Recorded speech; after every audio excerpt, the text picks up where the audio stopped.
Some important terms, कुछ important terms हमें याद रखनी है। तो इसमें पहली टर्म आती है relative magnetic permeability. Relative magnetic permeability, relative magnetic permeability. तो रिलेटिव मैग्नेटिक परमिएबिलिटी होती है मीडियम की परमिएबिलिटी डिवाइडेड बाय वैक्यूम की परमिएबिलिटी को हम रिलेटिव मैग्नेटिक परमिएबिलिटी कहते हैं। ठीक है, चलिए उसके बाद हमारी टर्म आती है मैग्नेटाइजिंग फोर्स, मैग्नेटाइजिंग इंटेंसिटी या मैग्नेटाइजिंग फोर्स, मैग्नेटाइजिंग इंटेंसिटी या फिर मैग्नेटाइजिंग फोर्स। तो देखिए मैग्नेटाइजिंग इंटेंसिटी या मैग्नेटाइजिंग फोर्स क्या होता है। मान लीजिए हमारे पास एक लोहे की स्लैब है, हमारे पास एक लोहे की स्लैब है। इस लोहे की स्लैब पे हम तार लपेट के कुछ करंट पास करते हैं लोहे की स्लैब से। ठीक है, हमने कुछ करंट पास किया, लोहे की स्लैब पे तार लपेट के हमने इससे कुछ करंट पास किया। अब ये लोहे की स्लैब के अंदर जो हर एक एटम का मैग्नेटिक डायपोल होगा। देखिए दुनिया का एक अकेला घूमता हुआ इलेक्ट्रॉन दुनिया का सबसे छोटा मैग्नेट होता है। ठीक है, तो होता क्या है कि हर एक सब्सटेंस में कुछ मैग्नेटिक डायपोल्स होते हैं, मैग्नेटिक डोमेन्स होते हैं। मैग्नेटिक डायपोल्स वो अपने आप को रैंडमली अलाइन रखे हुए होते हैं। लेकिन जब हम एक तार लपेट के एक यूनिफॉर्म मैग्नेटिक फील्ड क्रिएट करते हैं तो ये वाले जो डायपोल्स होते हैं, मैग्नेटिक डायपोल्स इस सब्सटेंस के अंदर, वो अपने आप को नेट मैग्नेटिक फील्ड के अलोंग अलाइन करने लगते हैं। ठीक है, और इवन अगर आप करंट को स्विच ऑफ कर देते हैं तब भी कुछ मैग्नेटिक डायपोल्स मैग्नेटिक फील्ड के अलोंग अलाइन रह जाते हैं। तो इसका मतलब है कि वो सब्सटेंस अब कुछ हद तक मैग्नेटाइज हो चुका है। ठीक है, तो कोई भी सब्सटेंस, यानी मान लीजिए लोहे की स्लैब किस हद तक या कितना मैग्नेटाइज होगी, वो दो बातों पे डिपेंडेंट है। एक, आपने कितने टर्न्स लपेटे हैं, नहीं, आपने कितने टर्न्स लपेटे हैं पर यूनिट लेंथ में, है ना, टर्न्स की डेंसिटी कितनी है। और दूसरा, आपने इस वायर में कितना करंट पास किया है। ठीक है, तो इन दोनों के जो प्रोडक्ट है उसे हम H बोलते हैं, मैग्नेटाइजिंग फोर्स। स्मॉल n होता है number of turns per unit length into current.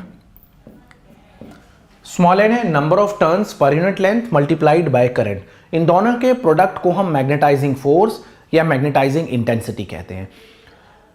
The extent to which a magnetic field can magnetize a material, किस एक्सटेंट तक एक मैग्नेटिक फील्ड एक मटेरियल को मैग्नेटाइज कर सकती है, उसको हम मैग्नेटाइजिंग इंटेंसिटी कहते हैं। ठीक है, चलिए कोई मैग्नेटिक फील्ड किसी मटेरियल को किस हद तक मैग्नेटाइज करेगी, उसको हम मैग्नेटाइजिंग इंटेंसिटी या मैग्नेटाइजिंग फोर्स की टर्म्स में डिफाइन करते हैं। अब सुनिए, अब मटेरियल की भी तो अपनी प्रॉपर्टी है कि वो कितना मैग्नेटाइज होने वाला है, तो उसे आप बोलेंगे intensity of magnetisation. Intensity of magnetisation क्या है? The extent to which the material will get magnetised. अब आयरन की स्लैब एक डिफरेंट तरीके से मैग्नेटाइज होता है, स्टील एक डिफरेंट तरीके से मैग्नेटाइज होता है।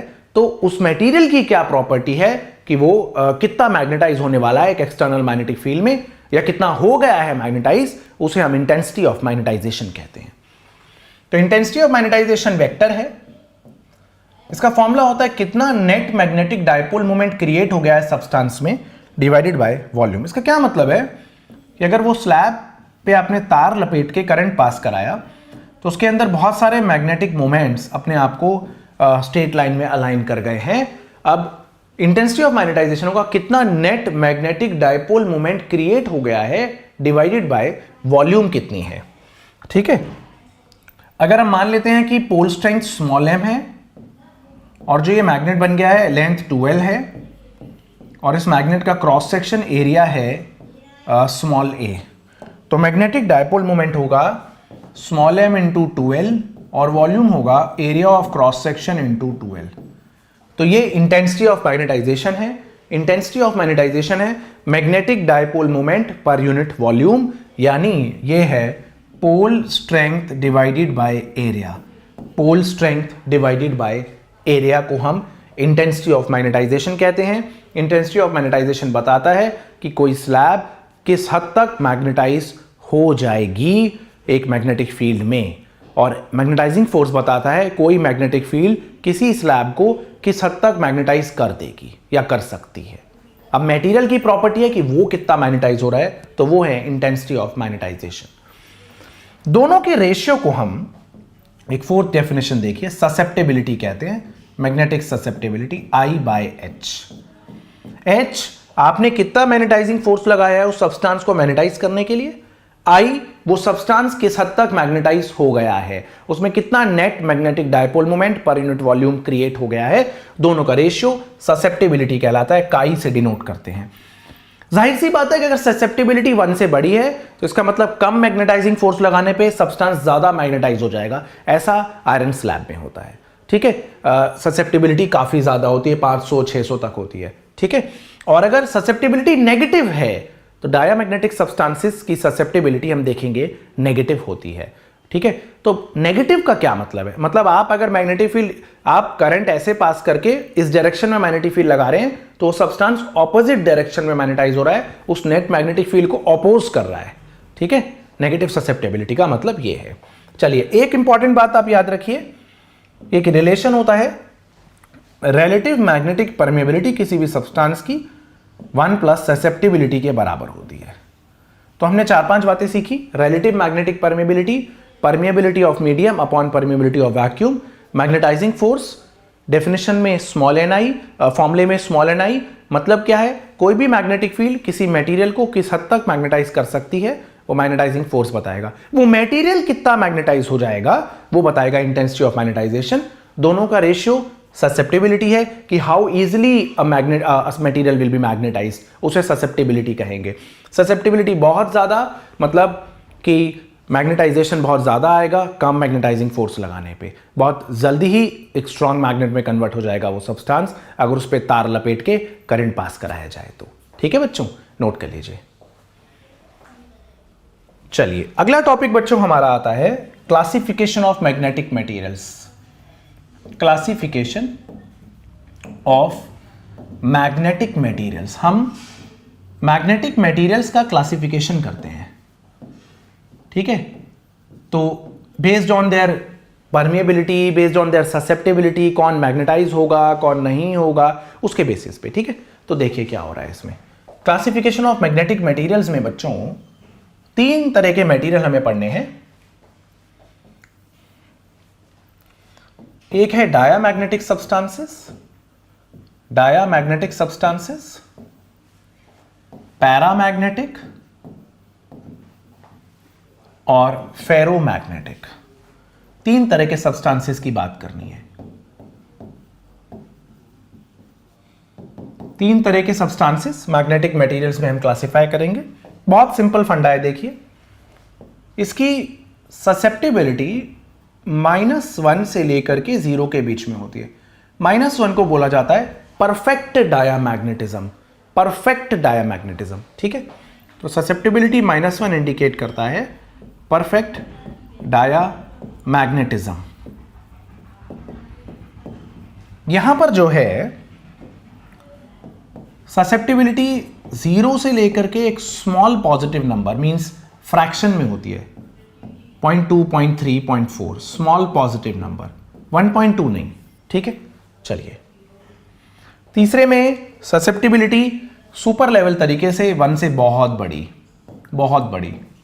फेरोमैग्नेटिक सब्सटेंस जबरदस्त मैग्नेट बनेगा अगर आप उस पर तार लपेट के करंट पास करेंगे तो, ठीक है।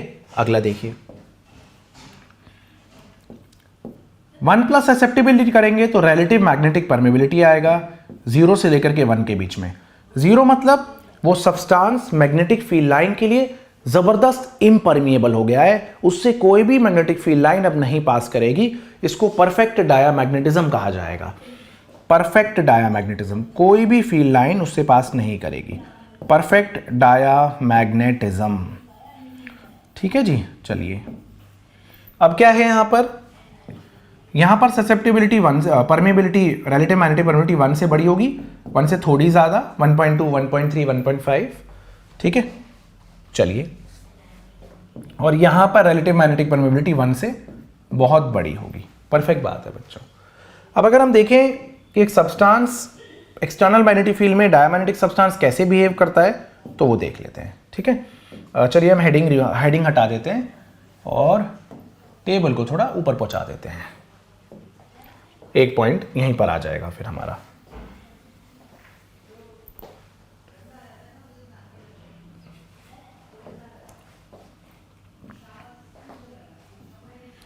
तो देखिए, अगर हमने एक डायमैग्नेटिक सब्सटेंस मैग्नेटिक फील्ड में रखा तो फील्ड लाइंस उससे पास करने के लिए प्रेफर नहीं करेंगी। ऑलमोस्ट सारी ही फील्ड लाइंस बाहर से जाएंगी, ऑलमोस्ट सारी ही फील्ड लाइंस बाहर से जाएंगी। एक आध फील्ड लाइन हो सकता है कि उस सब्सटेंस से चली जाए, लेकिन अगर म्यू आर जीरो ही हो गया तो एक भी फील्ड लाइन नहीं जाएगी। मान लीजिए अगर केस ये हो गया कि इस सब्सटेंस का म्यू आर जीरो ही है, यहां लिख दे रहा हूं म्यू आर जीरो, ठीक है, तो फिर इससे एक भी फील्ड लाइन नहीं जाएगी, सारी की सारी बाहर जाएंगी। इसको आप मैग्नेटिक शील्डिंग कहते हैं कि म्यू आर जीरो वाले सब्सटेंस से एक भी मैग्नेटिक फील्ड लाइन नहीं जाती है।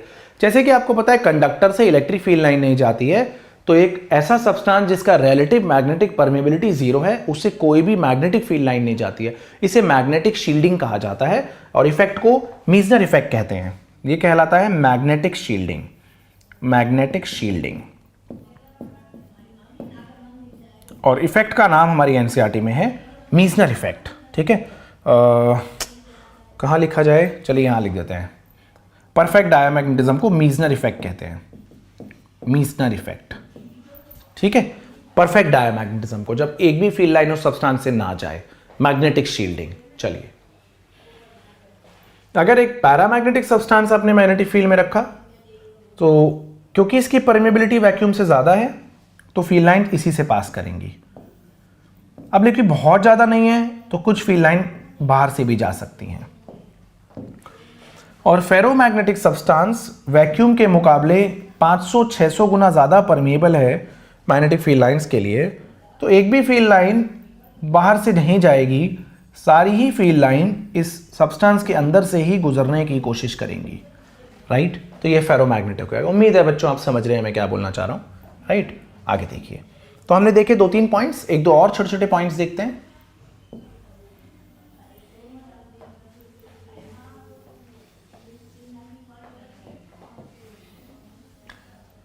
हमने देखा कि ससेप्टिबिलिटी, इंटेंसिटी ऑफ मैग्नेटाइजेशन और मैग्नेटाइजिंग फोर्स का रेशियो था।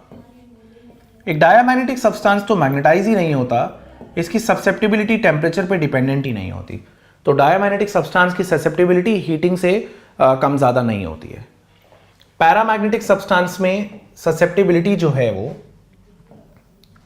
वो इनवर्सली प्रोपोर्शनल टू टेम्परेचर बोल सकते हैं आप। ससेप्टिबिलिटी एक मैग्नेटिक सब्सटेंस की टेम्परेचर के इनवर्सली प्रोपोर्शनल होती है। याद रखिए, प्रोपोर्शनलिटी साइन हटाएं तो एक कांस्टेंट आता है, उसे क्यूरीज कांस्टेंट कहते हैं, और ये लॉ क्यूरीज लॉ कहलाती है। Curies law, curies law in magnetism. एक मैग्नेटिक मटेरियल को अगर आप हीट करेंगे तो जो उसके मैग्नेटिक डायपोल्स स्ट्रेट लाइन में अलाइन कर चुके थे वो हीटिंग से डिसअलाइन होने लग जाएंगे, तो सब्सटेंस की इंटेंसिटी ऑफ मैग्नेटाइजेशन या ससेप्टिबिलिटी घटने लगेगी टेम्परेचर के साथ। क्यूरी टेम्परेचर एक ऐसा टेम्परेचर होता है जहां पर फेरोमैग्नेटिक सब्सटेंस पैरामैग्नेटिक बन जाता है, ठीक है। अब above Curie's temperature, Curie temperature पे एक फेरोमैग्नेटिक सब्सटेंस पैरामैग्नेटिक बन जाता है, और क्यूरी टेम्परेचर के ऊपर फेरोमैग्नेटिक सब्सटेंस की ससेप्टिबिलिटी कुछ ऐसे वेरी करती है। Above Curie temperature ferromagnetic substance की ससेप्टिबिलिटी ऐसे वेरी करती है, इसको क्यूरी वीस लॉ कहते हैं, क्यूरी वीस लॉ, ठीक है जी। चलिए आगे देखते हैं।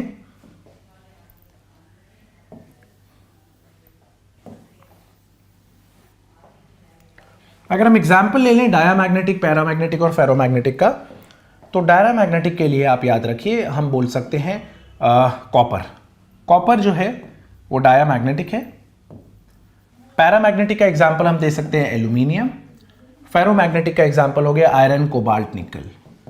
आयरन, कोबाल्ट, निकल, ठीक है। एग्जाम्पल भी देख लिया हमने।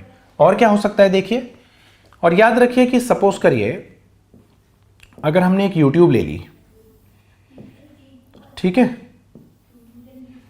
अगर हमने एक यूट्यूब ले लिया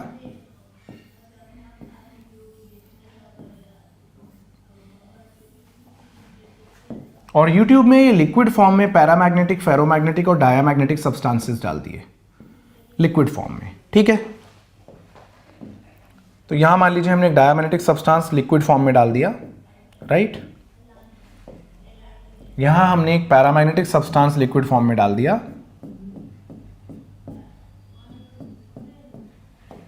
और यहां हमने एक फेरोमैग्नेटिक सब्सटेंस लिक्विड फॉर्म में डाल दिया। परफेक्ट है।